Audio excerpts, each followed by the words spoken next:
Spooky South Coast coming at you as we do every Saturday night. Time to talk about the paranormal. And tonight we'll be talking to one of my favorite guests of all time, that being R. Gary Patterson. And he'll be joining us coming up in just a bit. Special guest host tonight will be Chris Balzano. And we are ready. We're ready to get crazy here on Spooky South Coast episode 490. We're almost just 10 away from the big milestone. I think we'll make it, maybe. But anyway, episode 490 starts right now.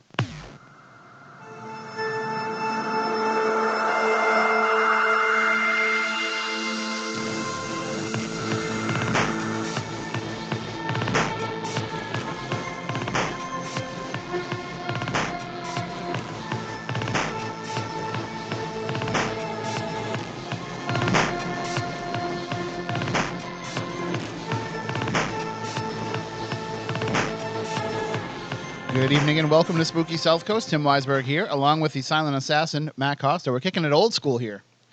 That's the way we used to do things. For those of you who are new to the show, it started off with just Matt Costa and I. Two boys in a dream. And that dream turned into a nightmare once they let us actually come in here and touch things. But that's all right, because we'll figure it out as we go along, as we have for 11 years now. I'm just getting back from Headlocks for Haley, which was a fundraiser put on by House of Bricks Wrestling, so I apologize for my voice. It's a little shredded from some of the yelling that I was doing, but that's all right, because we're going to bring in Chris Balzano as our guest co-host for this evening. And let me make sure that I have the YouTube volume down so we don't get any feedback loop here. All right, Chris, are you with us? Chris says he hears nothing but static.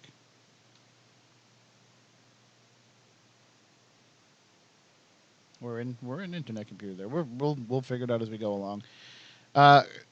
Chris, you could always. How about that, Chris? Can you hear us now? Maybe that's better. Well, we'll figure it out. We got a couple of minutes before we join up with our Gary Patterson, our guest for tonight. I do want to let everybody know about something that's coming up here on the South Coast. If you're interested in some of the topics that we cover here on the show, if you are interested in just some of the folklore stories that are out there, and some of, we talk about a lot of things from different perspectives here, but I'm pretty excited about this event that's coming up March 25th. It's happening next Saturday. It's happening in Wareham at Town Plaza Suites by Marriott.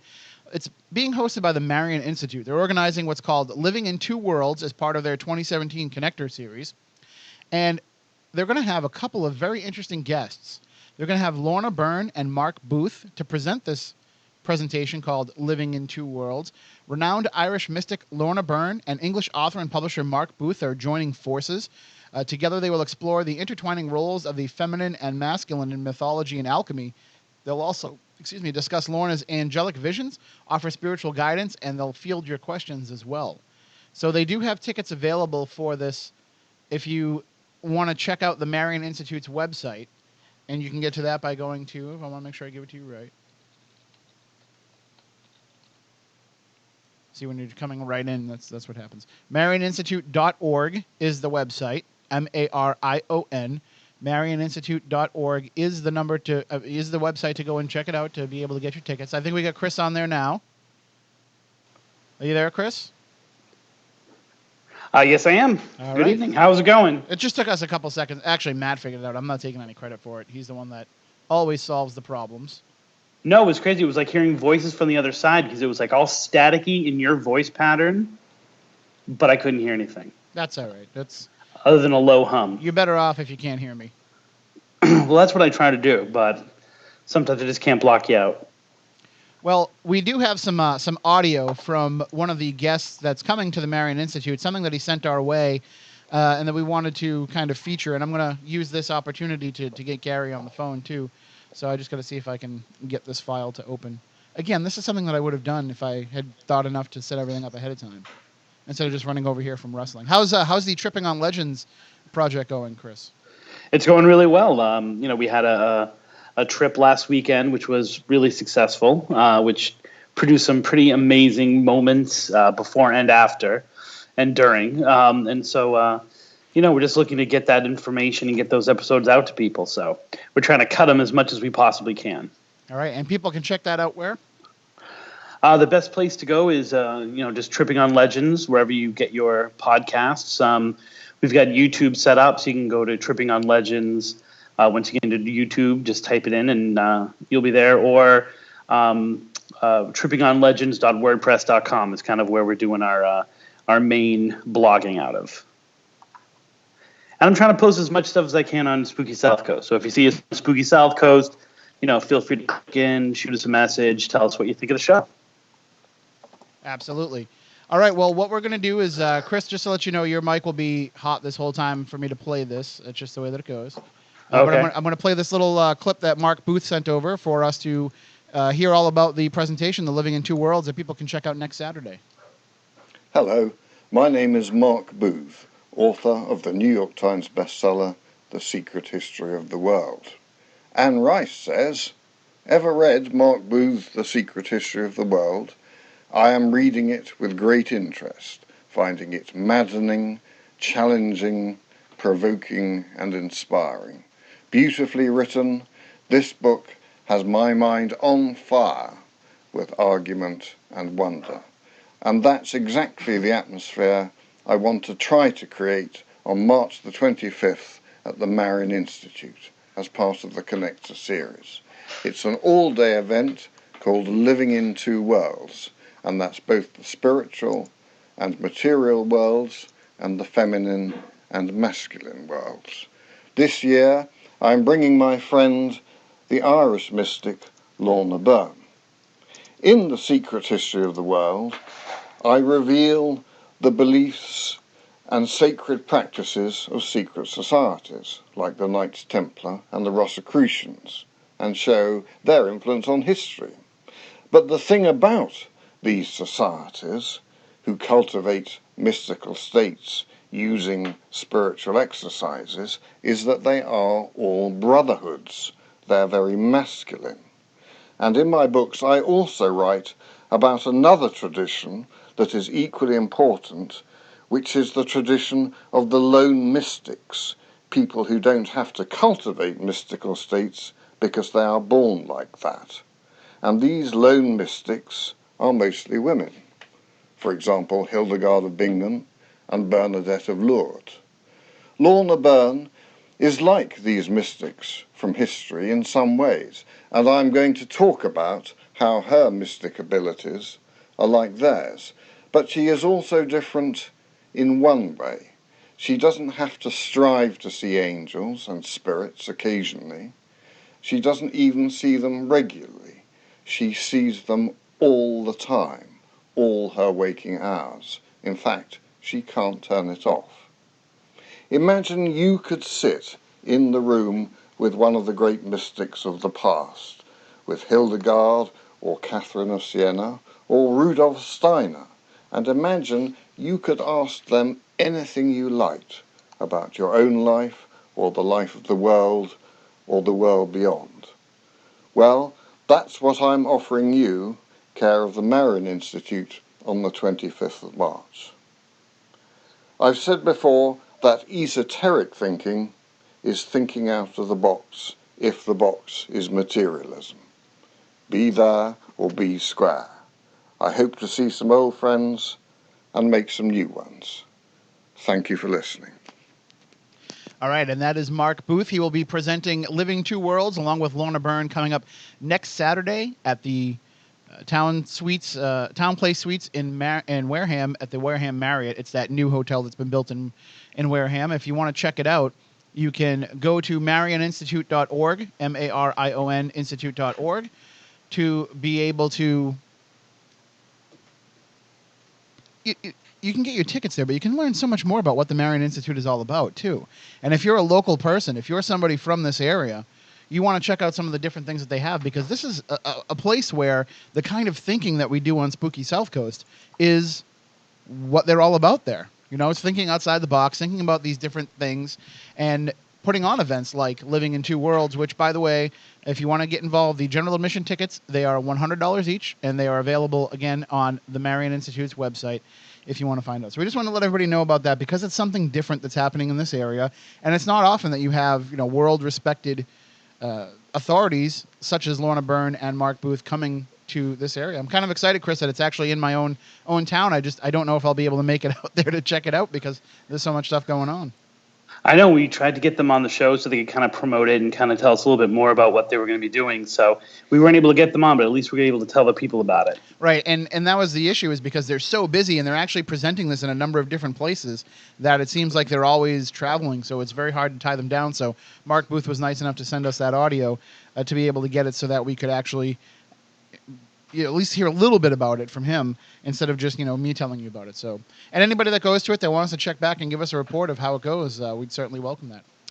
All right, well, Chris, we've been waiting for this for a long time. It's true. This is like when a baseball player goes to Cooperstown and gets to meet their boyhood idol there, giving a talk, or maybe if you're a wrestling fan like me, this is like getting to hang out with Hulk Hogan. And it's not just because of the mustache. It's like hanging out with Hulk Hogan, but he's not Hulk Hogan. He's just kind of, himself, and he's sitting with you, but he's normal, not like he normally is. Well, he's able to just tell you stories about what happens backstage. I spent a day with Hulk Hogan once, and that's what he's like. So it's really not all that different. But we are very happy to welcome back one of our favorite Spooky South Coast guests of all time. If you've never heard any of our shows with him before, I know you'll be immediately downloading his past appearances with us immediately following this show. But we welcome back to the Spooky South Coast airwaves, the one, the only, our Gary Patterson. Good evening, Gary. How are you? Hey, guys. How are you doing? We are spooktacular. So great to talk to you again. Oh, it's great to talk to you guys. And as we said, we've had you on in the past, and you are my favorite all-time guest. And I know because you're a very unassuming guy. You're very you're somebody who's always remained humble, but you are the guy that tells the coolest stories on the show. So even though we've been friends with you for a long time now, we're going to geek out a little bit tonight, Gary. Well, that's great. It's always good to be with you guys. Always have a good time. And when I found out that Chris had booked you to come back on with the show, I get all excited, and I should have known that the world was going to throw us a curveball, because what should be a happy occasion for us, all of a sudden we find out a few hours ago, as we're talking about rock and roll tonight, a rock icon passed away. That would be Chuck Berry, passing away at, was it 90 years old? 90 years old. I mean, normally for me, I'm the guy who came up with a curse at 27. So, when you think of a lot of rock stars who die at the age of 27 and how young they are, it's a double tragedy. The thing with Chuck Berry is when he died today, I just felt really bummed out because, all of the songs, I grew up listening to it, learning how to play Johnny B. Good, Roll Over Beethoven on the guitar, and, now he's gone. But, I can look and I can say, well, at least he had a long life. I mean, he was 90 years old. And like Bob Seger said, all of Chuck's children are out stealing his licks. And they're always going to be doing that, because when you take a look at the icons of rock and roll, who do you have? You have Buddy Holly, Elvis Presley, Chuck Berry, Little Richard, Jerry Lee Lewis, go in at Carl Perkins, go in with Johnny Cash. But you've got those, and very few of them are left. But, just the basis foundation of rock and roll was established there, the rhythm patterns on the electric guitar. And I don't think rock and roll would have ever been what it is if it wasn't for Chuck Berry. I know that, look at the influences with the Beatles and the Rolling Stones. Mm-hmm. I mean, everybody borrowed Chuck's licks. And you're going to hear Chuck Berry's influence forever, because everybody that he influenced becomes the next generation of what influences other people. And so there's never going to be a point where Chuck Berry's sound doesn't have an influence in the music that's being made. I mean, I was listening to Metallica earlier, and you can hear the influences there directly of Chuck Berry. I mean, it's amazing that he's somebody who, I don't want to say has kind of fallen behind in legend status for a lot of people, but it seems like the younger generation aren't familiar with his work. They know the names of Buddy Holly and they know some of these people from that era, but Chuck Berry just, I announced it to some people at the wrestling event that I was at, and most people said either who or, oh, I didn't even know he was still alive. So, Yeah, sad, isn't it? absolutely. You know, and one of our longtime listeners and a radio show host himself, Michael Johnson, old hip, we've been on his show a few times, messaged me about the whole connection between the 27 Club and Chuck Berry. And so I just kind of want to, I know it's like you're thinking opposite ends of the spectrum, die young and leave a good-looking corpse and dying at 90, but today's the 18th. 1 plus 8 equals 9. Chuck Berry was 90. 9 plus 0 equals 9. And he was pronounced dead at 126. So 1 plus 2 plus 6 equals 9. So there we have our 3 9s that equal 27. So I don't know if it's the universe telling us something or whatever. That sounds like my Facebook post. Oh, really? Did he get it from you? Yeah. But, that's okay. I put it there just because I know that there are a lot of people who really enjoy the macabre, and when they see this, even with Chuck being 90 years old, we take a look at 2016. Look how many icons we lost in that year. Well, you take 2 plus 1 plus 6, it equals 9. And, I've always been amazed ever since John Lennon followed the numeral 9 so strongly in his life, just how that goes. Now, if 9 is the most powerful number in numerology because every single digit multiplied by itself will equal 9, single digit multiplied by 9. You can go 9 plus 1 is 9, 9 times 9 is 81, but they'll always equal 9. And that's where the 27 thing comes in. So when that happens, the first thing I do is I sit there and I think, is there a parallel? And also think of this. He died on the 18th. I don't know if you said that, but 1 plus 8 is 9. And, this is Chuck Berry, a legend.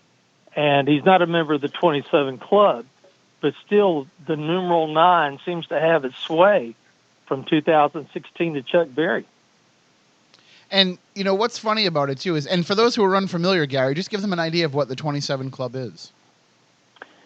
When I wrote my second book, which was Hellhounds on Their Trail, I started with, at that time, a pretty obscure blues musician whose name was Robert Johnson. And I got into him mainly for 2 reasons. I knew that Eric Clapton and Jimmy Page and Keith Richards really loved his playing, but they were turned on to him about the story. And, of course, the story of the legend is that he sold his soul to the devil at a crossroads right outside Clarksdale, Mississippi, so that he could play the blues and have all this fame. Well, after I wrote the chapter on Johnson, which is also on Take a Walk on the Dark Side, he died at 27. So I had a list of artists I wanted to find some strange coincidences I could write about. And, of course, that was Brian Jones and Janis Joplin and Jim Morrison. And, yes, I was going through the list, Kurt Cobain. I noticed that they'd all died at 27. So there were over 40 rock stars who passed away at that age. And so maybe something was unleashed at that crossroads. But whatever it was, it seems like it still pays dividends, because I was on my way to Florida when Amy Winehouse died. And on my way, my phone rang. I bet I had 50 interviews within the next day. We were one of them, yeah. Yeah, you guys, of course, man. I always put you at the top.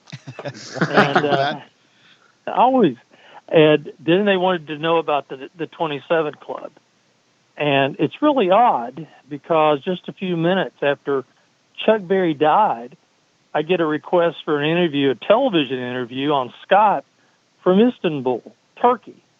Wow. And I'm sitting there going, wow, it's kind of amazing how important rock and roll is, or at least they're going to talk to me about Chuck Berry tomorrow, I'm sure.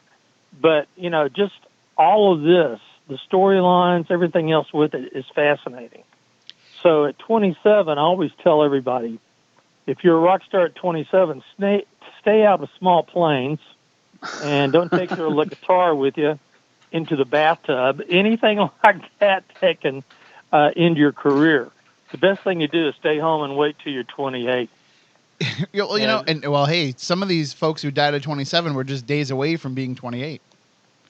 Yeah, I know. And, one of the things I did is when I did this is I didn't want to go into like the Paul is dead rumors and say, well, actually he was in his 27th year of life. Or, because if I included 26, I could have had 10 or 15 more. Or if I went to 28 and said he just left 27. And, so you talk to people like Otis Redding, Graham Parsons, and all that. So I kept it straight to 27 because to me, I thought it was interesting. And I read an article in BMI magazine where John Mayer was asked what was his greatest contribution. And his, his greatest, contribution that he had made, his greatest input, I guess, as an artist. And he said, well, I made it past 27. Right. And I was going to say that it's something that even rock stars and the outside media have referenced. It's not just a quirky little thing, but it's something that's actually in the back of the minds of musicians and actors who are growing up. And as soon as it comes out, it's almost like when someone young dies, people automatically look at the age to see whether they were 27 or not. I mean, it's become that big. They do. And actually, if someone dies who's pretty young, what goes through my mind is, oh my gosh, don't let him be 27, and it just sort of goes through it. But, it's just really interesting how that is. And whether you believe in numerology or astrology or anything along those lines that sort of gives some sort of semblance to it, because, I've talked to people who are numerologists who will go through great details with it. And, like we're born at 9 months from our mother's womb. We've got all of this in there. And in reincarnation, Ray Manzarek was telling me that, that's when you leave this incantation at 9.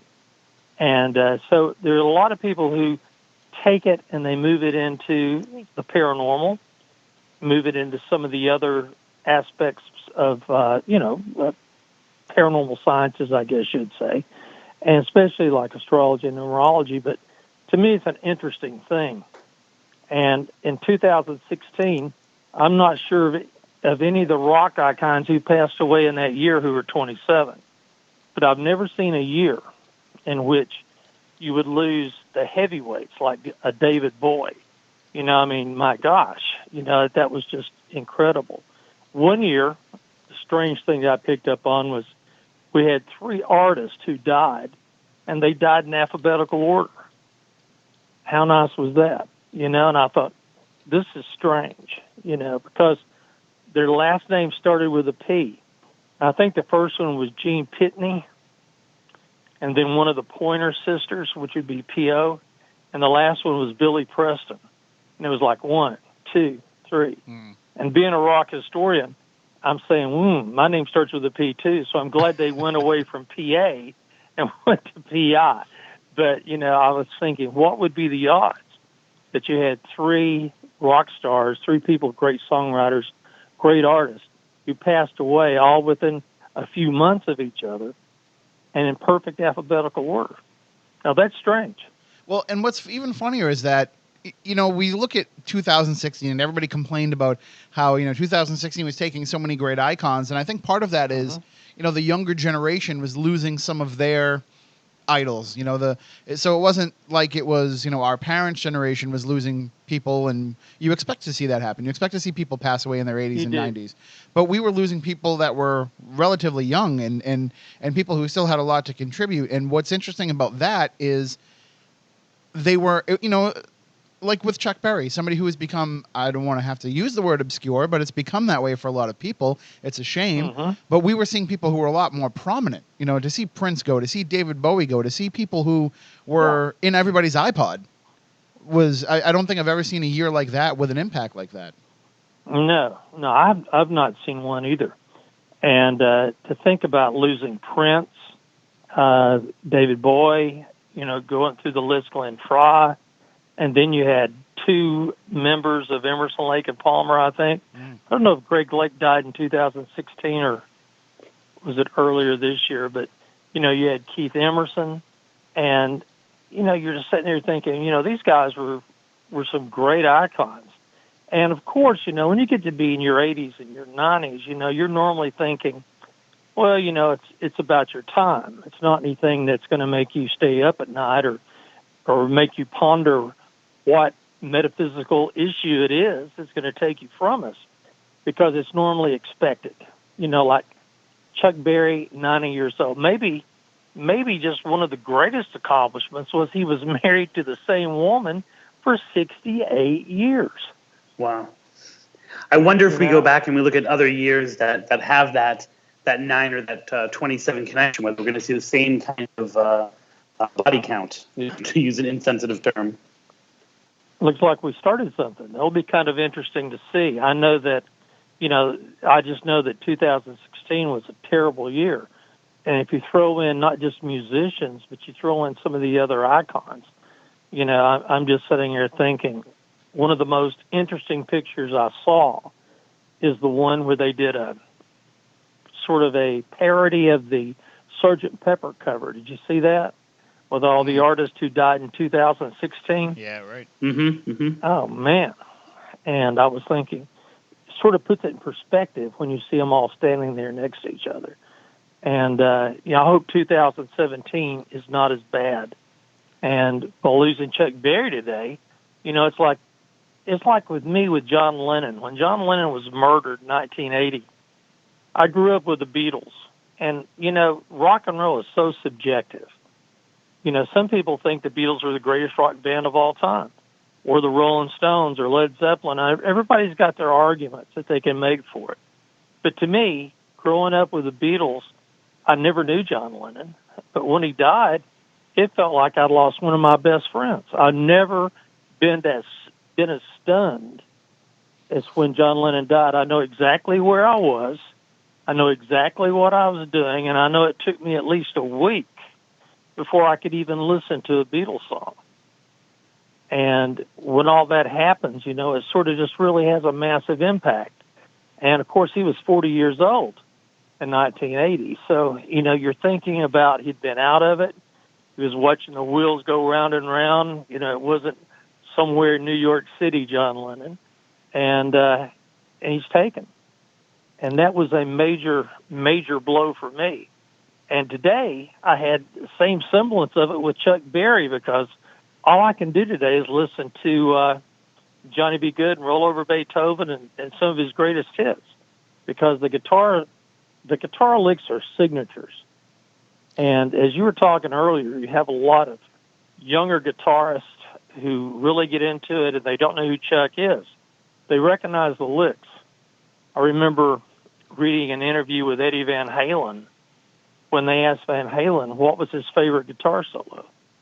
So he takes out his guitar and he plays Crossroads by Eric Clapton, plays it note for note, the solo. And when they told Clapton that, that he was his favorite guitarist and that he loved Crossroads, and he played it note for note, Eric Clapton says, I don't hear any of me in his playing. And, for the artists who come along, rock and roll is where you take it, you steal it, you add something to it to make it original, and you take it as far as you can, you set it down and wait for somebody else to come pick it up. And with the Beatles, after their recordings, I'm still waiting for somebody to come out with a Rubber Soul, a Revolver, and an Abbey Road, just incredibly produced songs and incredible albums that can sort of pick this mantle up and take it further. And when I think about Sgt. Pepper's being cut on a 4-track tape recorder, and the White Album and Abbey Road being cut on 8 tracks, and today we have digital tracks, you can have hundreds of tracks, but nobody has ever duplicated the sound. And imagine what they could do today, if they had that type of. Although I almost think that would be, it was the challenge of it. It was the challenge of what they did and what George Martin was able to do with them that led to that. It was like, how can we expand 4 tracks? How can we make 4 tracks sound like there's 100 people in the studio with us? Yeah, and you understand that what you have to do is you have to keep mixing them down. You've got to keep ping-ponging them down to another track, so you only get one mix with it, or you're going to ruin it. And, here they are mixing tracks down. And, with analog tape, you have more noise than you do with digital. But yet, it's so pristine. And to me, when I listen to something by the Beatles, even whether it's their first album, it doesn't sound dated as much as some of the other stuff I listen to. I mean, it still sounds fresh, the vocals. I mean, the vocals are unbelievable. And if you ever had an opportunity to hear the anthology tapes or some of the bootlegs that came out with just the vocals, those 3 vocal harmonies are incredible. Well, I mean, it was. I think it was the whole second side of Abbey Road that I heard the vocals only for, and it blew me away. Yeah. And, that you had those 3 guys with so much talent from Liverpool and who were very heavily influenced by American rock and roll. Now, one thing, there's a lot of people who like to criticize. I mean, I wish I had a nickel for everybody who told me how many black artists Elvis Presley ripped off. Well, Elvis Presley loved music that was R&B. When he was young, he went out, he sat in black churches, he went to black nightclubs because he loved the music. And you have to realize that when he recorded and put it out, that a lot of people discovered black artists. And when the Rolling Stones came over, one of the first places they wanted to see was Chess Records. And when they walked in, their hero was Muddy Waters, and Muddy Waters was standing on a stepladder painting the ceiling at Chess Records, and they couldn't understand why he was there. They thought it must be his hobby. They didn't know that black music could not be played on white radio stations. So what do? They take Howlin' Wolf, they take Muddy Waters to London and do the sessions with them and get their music on radio. So, to think that American rock and roll by fabulous black artists was reinvented with British accents brought over to introduce it to a group of people who were growing up at the time. I'd never heard of Muddy Waters or Howlin' Wolf. The name sounded cool. But, just the idea that the British invasion launched American artists to American teenagers, so we understood where rock and roll came from. When the Rolling Stones played the Ed Sullivan Show and they did Little Red Rooster, we thought they'd written a song. Well, we have about 2 minutes here before we're going to take a break, but I just want to get your opinion on this, Gary, because, just talking about Chuck Berry, you mentioned all the great songs, the legendary hits he had, number one in that whole career, and it was a novelty record. My Ding-a-Ling. Yeah. It's kind of sad, isn't it? It just goes to show you we love pee-pee jokes in America. We do, but you also got to remember that rock and roll, the hits, are made by 12-year-old girls. You agree with that? Oh, yeah. Because when the records went on sale, you had a bunch of 12-year-old girls who go out and buy the records and put them up there. That's why Atlantic Records realized that at the end of World War II, and teenagers had allowances, that was known as disposable income. They would go to the record stores and they'd buy songs like The Coasters and some of the songs that created the Brill Building. And what happened was that those were the hits. So they stopped making, thank God they stopped doing How Much Is That Doggy in the Window, and instead doing Maybelline. But the whole thing is it sold. And it's kind of a shame that, you think about Johnny B. Good, you think about Roll Over Beethoven. The very first song the Beatles ever played at their first concert in the United States, the opening song was Roll Over Beethoven, sung by George Harrison. And I don't think the Beatles, I don't think any of them ever covered My Ding-a-Ling, but I don't know of anyone who's done it. Would have been fun. One thing, I'm sorry, go ahead. I said it would have been fun to hear them try. We are up against the break for the news, but when we come back on the other side, we want to talk more with our guest, Gary Patterson. We're going to talk about cemetery connections and death predictions with Gary tonight.